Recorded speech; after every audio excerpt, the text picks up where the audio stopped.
Bom dia, alunos. Hoje vamos continuar nossa aula de revisão para a AR. Atenção que as informações são muito importantes e vão auxiliar na sua avaliação. Vamos ver então as doenças causadas por nemateumintos. A primeira doença que nós vamos ver é a ascaridíase, causado pelo verme vulgarmente chamado de lombriga, de nome científico Ascaris lumbricoides. É a verminose mais comum que afeta o ser humano, aparecendo em cerca de 800 milhões a 1,2 bilhão de pessoas, contribuindo para a desnutrição em áreas com mais condições sanitárias. Cerca de 60 mil pessoas morrem todos os anos de ascaridíase, e destas cerca de 2 mil morrem, em sua maioria crianças, porque os vermes bloqueiam o seu intestino ou os ductos biliares, que são os ductos que ligam o fígado e a vesícula biliar ao intestino delgado. A infecção é comum em áreas tropicais ou subtropicais com mais condições sanitárias. A infecção começa quando uma pessoa engole ovos do Ascaris em alimentos contaminados por fezes humanas contendo os ovos, claro, Os ovinhos são muito resistentes e podem sobreviver na terra durante anos.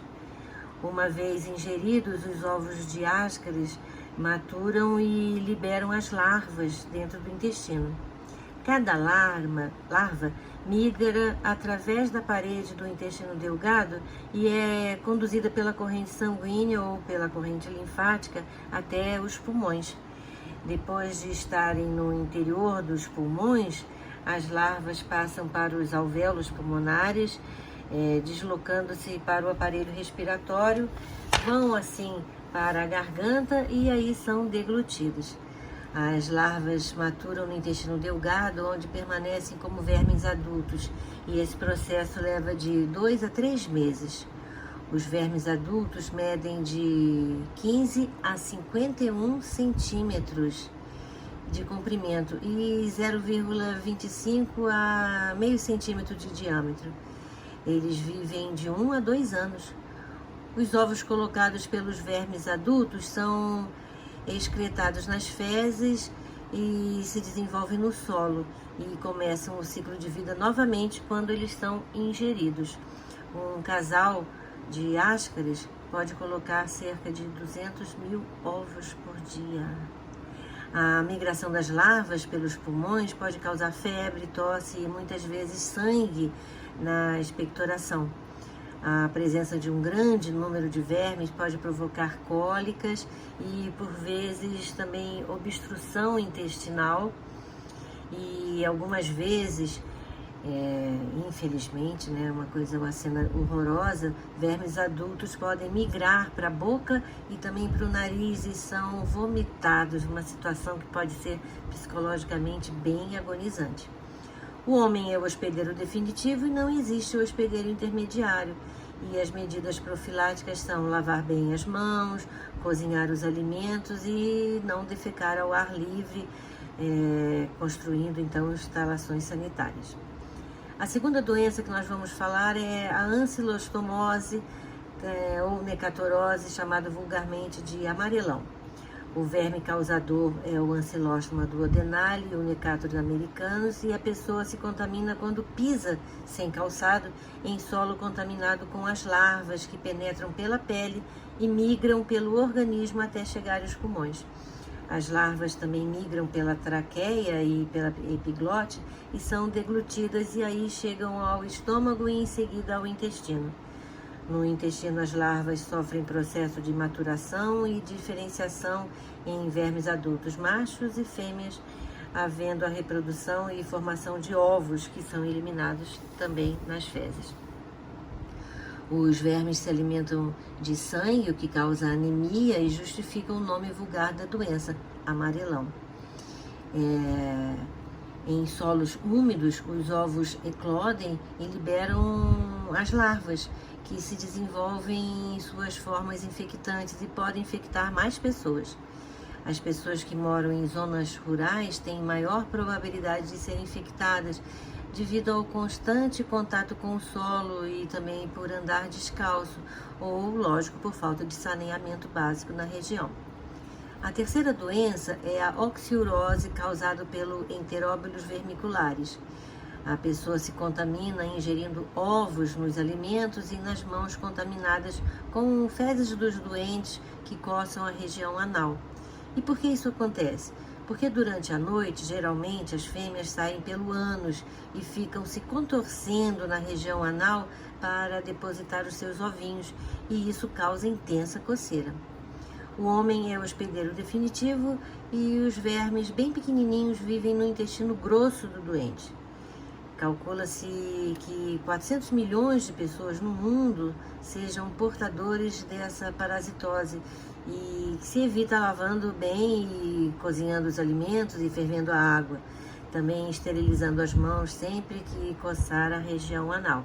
É mais comum por motivos óbvios em crianças e muitas vezes crianças de creches, de berçários, né? A quarta doença é a filariose, que é vulgarmente chamada de elefantíase e é causada por um verme chamado de Wuchereria bancroft. É transmitida pela picada do mosquito do gênero Culex contaminada.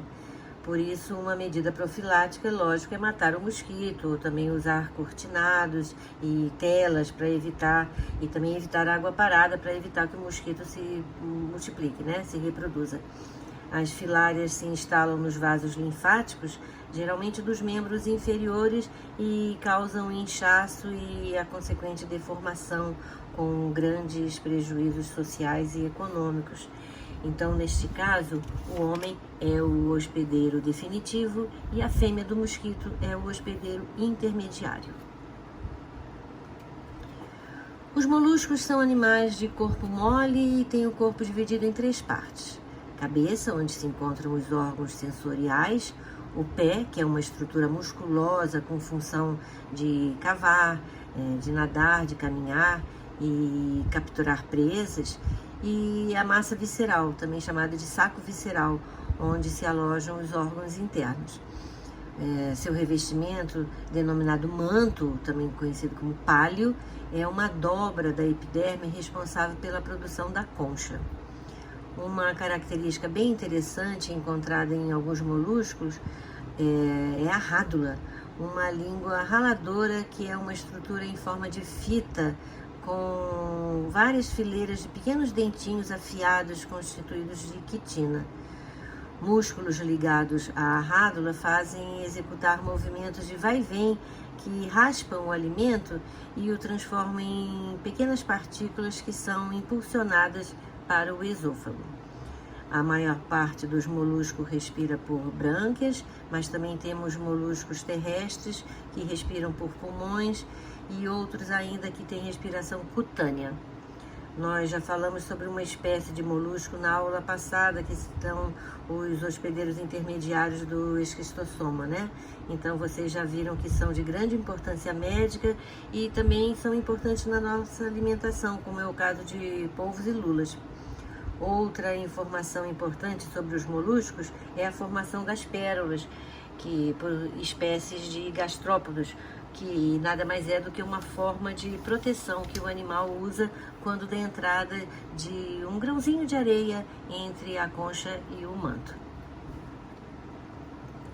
O filo Annelida é composto por animais de corpo dividido em anéis que vivem em água salgada ou também em água doce e também em ambientes úmidos de terra firme.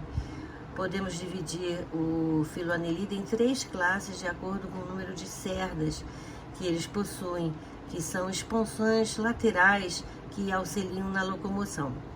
As minhocas, seu representante mais conhecido, são oligoquetas, que usam suas poucas cerdas e as contrações da musculatura para cavar túneis na terra, tornando-a fofa e arejada. Por isso, as minhocas são chamadas de arado natural e também de amiga do jardineiro. Também suas fezes, denominadas humus, fertilizam o solo e são usadas por agricultores. As outras 2 classes são poliquetas, com muitas cerdas, e a classe das sanguessugas, que não tem cerdas e são ectoparasitas hematófagas. As sanguessugas são utilizadas na medicina alternativa. Os artrópodos são o maior filo e o mais diversificado do planeta, com mais de 1 milhão de espécies catalogadas, sendo que cerca de 900 mil só de insetos. O sucesso da estratégia artrópodo é atribuído principalmente ao esqueleto externo, o exoesqueleto de quitina, que protege o animal como uma armadura articulada contra a perda d'água e também contra ataque de outros animais. Além disso, o exoesqueleto fornece pontos de apoio firmes para a ação dos músculos, tornando a movimentação muito eficiente. Outros motivos de sucesso, sobretudo dos insetos, foram a respiração aérea e a capacidade de voar, que permitiram explorar e colonizar praticamente todos os ambientes da terra firme. O nome artrópodo se refere aos apêndices articulados, que são as patas, as antenas e as peças bucais, por exemplo. Aqui nesse slide, podemos observar um fenômeno muito interessante que ocorre nos artrópodos, é a muda ou equidise, que é a troca do exoesqueleto para que o animal possa crescer. Esse fenômeno acontece periodicamente e pode ocorrer várias vezes ao longo da vida do animal. Durante a muda, a epiderme secreta um novo exoesqueleto embaixo do exoesqueleto antigo, o qual racha dorsalmente, permitindo a saída do artrópodo com o seu novo exoesqueleto. Este é inicialmente muito flexível e se distende à medida que o corpo do animal se dilata, logo após a muda. Depois de alguns minutos ou horas, dependendo da espécie, o novo exoesqueleto endurece e o artrópodo para de crescer. Outra fase de crescimento somente será possível após uma nova muda. Esse cladograma representa os cordados. Cordados são animais que apresentam, em pelo menos em uma fase de vida, as 4 características básicas: tubo nervoso dorsal, isto é, tubo nervoso no dorso do animal, notocorda, fendas faringianas e cauda pós-anal. Os representantes mais conhecidos são os peixes, os anfíbios, os répteis, as aves e nós, os mamíferos. As diversas características foram surgindo ao longo dos milhões de anos de evolução. Por exemplo, neste cladograma analisamos a presença de notocorda, presente em todos os animais em destaque. A mandíbula, que surgiu possibilitando maior abertura da boca pelo animal, o que permitiu que ele comesse alimentos maiores e, consequentemente, aumentasse também o seu tamanho. O coração com 3 cavidades presentes nos anfíbios e répteis. Os peixes possuem coração com 2 cavidades somente. Aí surgiu o ovo amniótico, que também é chamado de ovo com casca, também ovo terrestre, e que contribuiu para a conquista total do ambiente terrestre pelos répteis. Sobre o ovo amniótico falaremos mais adiante, ok? E, por fim, a endotermia, que é uma característica exclusiva de aves e mamíferos. E o que é endotermia? É a característica de manter a temperatura do corpo constante, não importando as variações da temperatura do ambiente. Essa manutenção da temperatura ocorre graças ao próprio metabolismo do animal, que gasta parte da sua alimentação para isso. Aí podemos concluir que, se compararmos 2 animais do mesmo porte, quando um é ectotérmico e o outro é endotérmico, o segundo deve comer muito mais do que o primeiro, isso é, um endotérmico tem que comer muito mais do que um ectotérmico. Há tempo, animais ectotérmicos são animais que retiram fonte externa, retiram de fontes externas a sua fonte de calor, como por exemplo o sol. Esses animais se aquecem ao sol para poder exercer as suas atividades. São denominados animais de sangue frio e são os peixes, os anfíbios e também os répteis. A endotermia permitiu às aves e aos mamíferos a conquista dos mais diversos ambientes no planeta, porque para eles não importa a temperatura do ambiente, porque a temperatura corporal estará sempre constante. Vamos agora analisar e comparar os dois tipos de peixes, cartilaginosos e ósseos. Vamos analisar os seguintes aspectos: brânquias, nadadeiras caudal, opérculo, válvula espiral e bexiga natatória. Bem, lógico que os peixes condrictes têm o esqueleto cartilaginoso e os peixes osteíctes têm o esqueleto ósseo. As brânquias dos peixes cartilaginosos são em fendas e as dos peixes ósseos são em forma de arco. Os peixes cartilaginosos não têm opérculo, que está presente nos peixes ósseos. O opérculo é uma peça óssea localizada nos lados da cabeça, antes das guelras, e cobre as fendas branquiais e assim as protege. As nadadeiras dos peixes são estruturas importantes para a natação e também para o equilíbrio. Eles têm nadadeiras de vários tipos de acordo com a localização, dorsal ou ventral, e também a nadadeira caudal, por exemplo. Nos peixes cartilaginosos, a nadadeira caudal é heterocerca, isto é, achatada lateralmente e assimétrica, com a parte superior maior do que a parte inferior. Essa característica é muito importante no deslizamento do peixe na água, porque impulsiona o animal para ter uma velocidade maior de natação. Nos peixes ósseos, a nadadeira caudal é homocerca, isto é, ambos os lobos são do mesmo tamanho, fazendo com que a nadadeira seja simétrica. Outra estrutura analisada é a válvula espiralada ou válvula espiral, que tem a função de retardar o trânsito do alimento, dando mais tempo à digestão, além de aumentar a área intestinal de absorção de nutrientes. A porção terminal do intestino forma a cloaca, onde se abrem os condutos dos sistemas reprodutor e também do sistema urinário. A cloaca comunica-se com o exterior pelo ânus e se abre perto da cauda. E por fim, vamos falar sobre a bexiga natatória, que está presente nos peixes ósseos.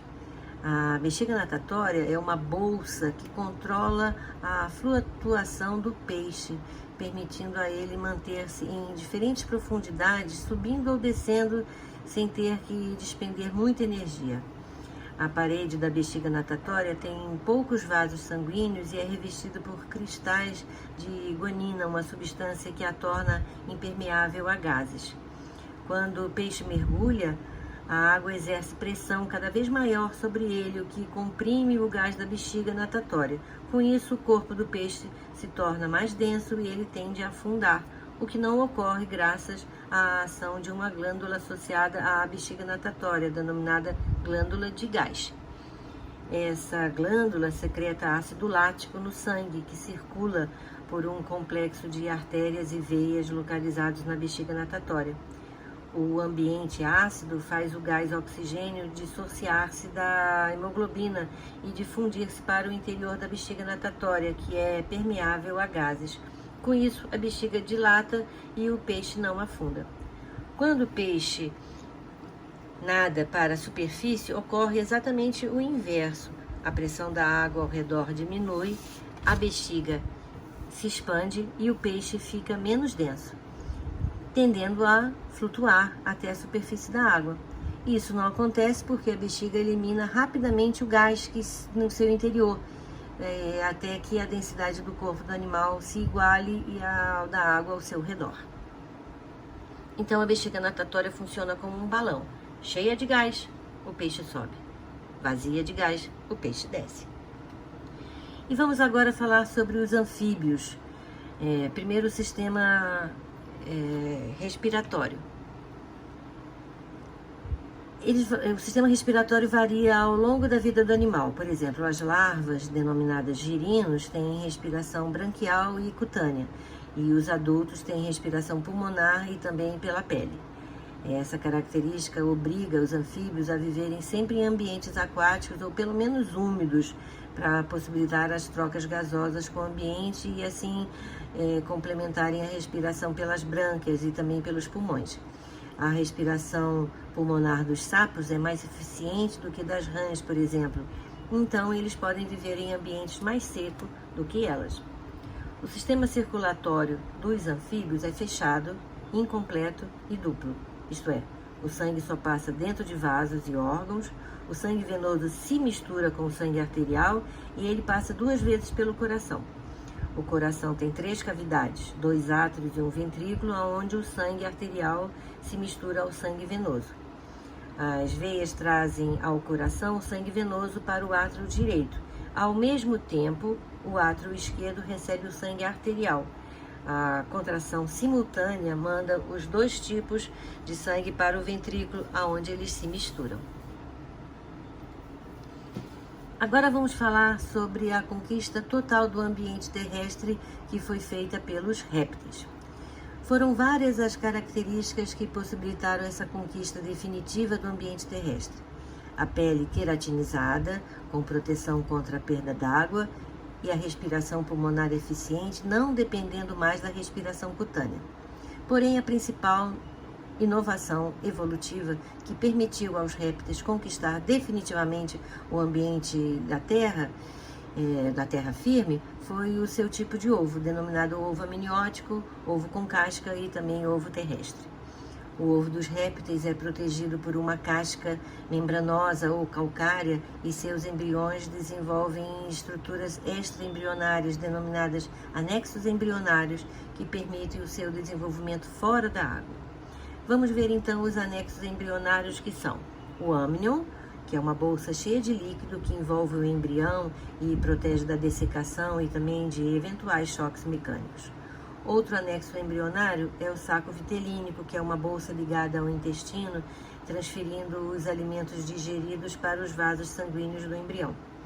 O ácido úrico, a principal substância excretada pelos répteis, é relativamente insolúvel e pouco tóxico, podendo ser armazenado no ovo sem prejudicar o embrião. E esse armazenamento acontece no alantoide. O embrião e todos os anexos embrionários são envolvidos pelo córeo, anexo que fica em contato íntimo com a casca do ovo, possibilitando as trocas de gases respiratórios entre o sangue embrionário e o ar atmosférico. Alguns répteis são ovíparos, como o jacaré, por exemplo, onde as fêmeas colocam os ovos que foram retidos no seu interior até a eclosão. Umas poucas espécies de serpentes são vivíparas e desenvolvem uma estrutura equivalente a uma placenta que permite a troca de substâncias entre o embrião e a mãe. O cuidado com a prole é raro, mas algumas espécies de serpentes, lagartos e jacarés protegem o seu ninho com os ovos e depois cuidam por um período pequeno de seus recém-nascidos. E também existem espécies ovovivíparas. As características das aves, na sua grande maioria, estão relacionadas a adaptações ao voo. São elas ossos ocos, também chamados de ossos pneumáticos, que são ossos leves, todos perfuradinhos com espaços para que neles se projetem sacos aéreos, que são expansões dos pulmões, que tornam a respiração pulmonar ainda mais eficiente. Os pulmões das aves consistem em finíssimos tubos chamados de parabronquíolos, que se dispõem paralelamente entre si. A parede desses tubos é irrigada por grande quantidade de capilares sanguíneos que possibilitam as trocas gasosas entre o sangue e o ar inalado. As aves fazem 2 ciclos de inspiração e expiração para ventilar os pulmões. Na primeira inspiração, o ar vai diretamente para os sacos aéreos posteriores. Na segunda expiração, esse ar passa para os pulmões e permanece por algum tempo nos parabronquíolos, onde ocorrem as trocas gasosas com o sangue. Na próxima inspiração, o ar que estava nos pulmões passa para os sacos aéreos anteriores, de onde é expelido para o exterior na expiração seguinte. As aves não têm bexiga urinária, assim não acumulam peso extra. a principal substância nitrogenada excretada pelas aves é o ácido úrico, que é removido do sangue pelos rins e conduzido à cloaca pelos ureteres. Na cloaca, a maior parte da água contida na urina é reabsorvida e o ácido úrico altamente concentrado adquire uma cor esbranquiçada e uma consistência pastosa e é eliminado juntamente com as fezes, como também acontece com os répteis. A quilha é uma projeção no osso externo que funciona como uma faca que corta o ar, facilitando o voo. São as aves carenadas que possuem a carena. Certamente vocês já brincaram com o ossinho da sorte das galinhas, né? Pois bem, isso é a carena. Aves que não têm carena são chamadas de aves ratitas e têm o osso externo batido, como o nosso, dos mamíferos, por exemplo. São aves que não voam. As aves também não têm dentes, o que também contribui para a diminuição do peso. Por isso, têm o bico adaptado a conseguir e manipular o alimento. Essa foi uma das características que o Charles Darwin observou quando fez a sua famosa viagem às Ilhas Galápagos, as diferenças entre os bicos das aves, e essa observação contribuiu para formular sua teoria da evolução. E por fim, as penas, que recobrem todo o corpo da ave com as funções de dimorfismo sexual, isto é, diferenças entre fêmeas e machos, atração sexual, aquecimento corporal, possibilitando a endotermia e, por fim, contribuindo para o voo. A forma aerodinâmica das asas das aves, onde se tem uma área curva na parte de cima e reta na parte de baixo, possibilita então o alçar do voo e também o planar, tipo um voo que economiza energia. A endotermia é uma característica muito importante, exclusiva de aves e mamíferos. Com a manutenção da temperatura constante, as aves e os mamíferos dominaram o planeta Terra, além de outras características, é lógico. Os mamíferos que dominaram o planeta Terra após o desaparecimento dos grandes répteis contam com as seguintes características que lhes garantiram este domínio: glândulas mamárias, presentes principalmente nas fêmeas, que produzem um leite que alimenta o filhote nos primeiros momentos até anos de vida, garantindo-lhes alimento e sustentação nutricional tão importante nesse período. Os pelos, que garantem a endotermia dos mamíferos e também, em algumas espécies, promove o dimorfismo sexual. A respiração terrestre está em todos os mamíferos, até nos mamíferos aquáticos, como golfinhos e baleias. A respiração pulmonar eficiente também garante um domínio dos mamíferos no planeta Terra. Os mamíferos podem ser divididos em 3 subclasses: os monotremados, como o ornitorrinco, que é ovíparo e é um animal característico da Austrália; os marsupiais, como o canguru, que tem um marsúpio, onde o filhotinho se instala por alguns meses para completar seu desenvolvimento; e, por fim, os placentários, como nós, que desenvolvem um órgão especial durante a gestação, que é a placenta, para alimentar o seu embrião. Bem, alunos, essa foi nossa segunda e última aula de revisão para a AR. Eu espero que vocês tenham aproveitado bastante e possam rever essas aulas e estudarem bastante para fazer uma boa prova, tá bom? Então, até a próxima!